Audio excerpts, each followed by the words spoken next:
continuando com o realismo. Na aula anterior nós vimos o realismo português, correto? Agora nós vamos ao realismo brasileiro.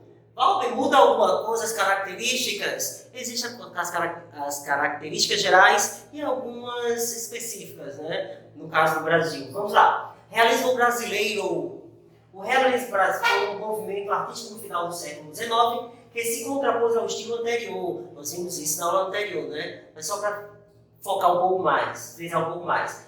O romantismo no Brasil. Tal estilo teve como marca inicial a publicação do romance Memórias Póstumas de Brás Cubas de Machado de Assis. Interessante, né? Machado de Assis, ele tanto foi um escritor romântico, como ele foi um escritor realista. E é ele quem dá o pontapé inicial, digamos assim, no realismo brasileiro, com Memórias Póstumas de Brás Cubas, certo? Não esqueçamos também que teve outro, né? O Lado, mas nós vamos, que não foi de Machado de Assis, é Luiz Azevedo, mas nós vamos ver detalhado.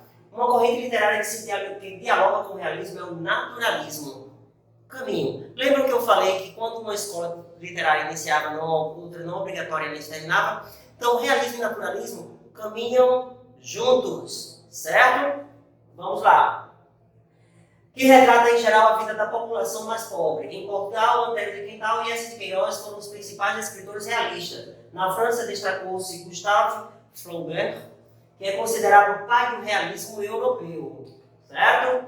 Quais as principais características? Só dando mais ênfase. Objetividade, né? Ao contrário dos românticos que eram subjetivos, o realismo é objetivo. Eu costumo dizer que eu gosto muito do realismo porque é como se ele falasse, trabalhasse as questões dos 7 pecados capitais, né?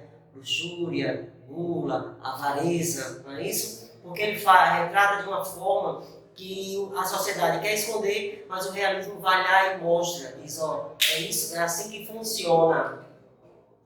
Crítica social, uma das marcas do realismo é a representação das hipocrisias sociais de modo escancarado, né? Ironia como marca retórica, especialmente na obra de Machado de Assis, é possível perceber um claro traço de ironia nas descrições e narrativas. Em geral, essa figura de retórica expõe críticas diversas ao grupo social representados na narrativa.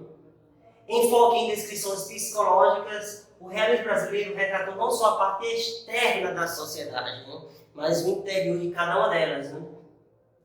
Uma excepcional descrição dos valores e pensamentos das personagens narradas. Aqui tem uma parte que é de Machado de Assis, Dom Casmurro, só para vocês perceberem isso, ó. A questão retórica dos namorados, dá-me uma comparação exata e poética para dizer o que foram aqueles olhos de Capitu, olhos de ressaca. Quem não leu, super recomendo. Aí vocês vão entender melhor como é que funciona isso, né? A questão de Capitu, né? No final do livro, traiu ou não traiu, Machado de Assis deixa e brinca com esse jogo, né? Ele não diz sim ou não, ele faz com que o leitor ele participe, ele passe a pensar. Ao descrever os olhos de Capitu, o narrador vale-se da expressão olhos de ressaca, como sendo uma força que arrastava para dentro, como uma vaga que se retira das praias nos dias de ressaca. Dessa forma, confere-se a personagem uma esfera psicológica, né, uma das características do realismo. Influências. De modo genérico, é possível dizer que o realismo foi influenciado pelas novas teorias científicas que surgiam na época, a saber, positivismo de Comte, característica, lembra, do realismo, comunismo de Marx e Engels, evolucionismo de Darwin, determinismo de Taylor, então, características do realismo. Como o realismo brasileiro é posterior ao europeu, lembram, na Europa acontecia, aqui não necessariamente acontecia assim que iniciava lá, certo? Então, o realismo brasileiro veio depois do português, né? Também é plausível afirmar que os autores do realismo do velho continente em muito influenciaram o movimento no Brasil. Lógico, não tinha como não ser influenciado, né? Principais autores do realismo brasileiro: Machado de Assis, né? Considerado o pai do realismo, que inicia o realismo brasileiro, né?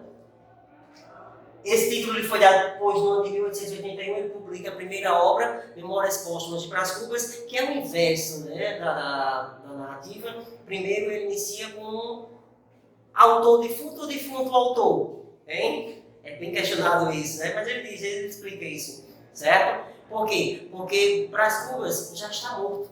E ele inicia o livro oferecendo suas carnes aos vermes, certo? Então ele Começa falando da sua morte, da morte até chegar na sua infância. Né? Então, a obra traz as principais características do estilo utilizadas por todos os autores do realismo brasileiro, envolvendo temas como escravidão, cientificismo, positivismo e críticas às classes sociais. Principalmente essas críticas à escravidão, a gente é bem pesado em O Cortiço, de Aloysio Azevedo, também super indico. Né? Então, Raul Pompeia, autor de uma das mais importantes obras do realismo no Brasil, né? Raul Pompeia nasceu aqui, é um breve relato da vida dele, mas que ele escreveu o Ateneu. Né? Foi o maior destaque de Raul Pompeia, o Ateneu. Aloysio Azevedo, né? Que junto com Machado de Assis inicia o realismo no Brasil, no caso Aloysio Azevedo, com o mulato, a questão do abolicionismo, né? Da escravidão. No caso, como falei, o realismo e o naturalismo, né? Aloysio Azevedo com o naturalismo e Machado de Assis com o realismo, ao mesmo tempo. Responsável por ainda trazer para o Brasil o naturalismo, Aloysio contribuiu para o desenvolvimento do realismo. Arthur de Azevedo, Júlia Lopes de Almeida também fizeram parte do realismo brasileiro. No Vales por tener um título, Vales por lo que eres capaz de hacer con los que sabe. Professor metido a espanhol, professor de literatura metido a espanhol, mas é bem isso mesmo, né? De aula cassinada. Ok, pessoal, Memórias Póstumas de Brás Cubas, espero que vocês tenham gostado um pouquinho, certo?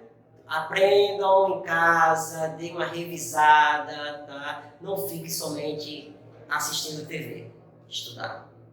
Abraço, valeu, até a próxima.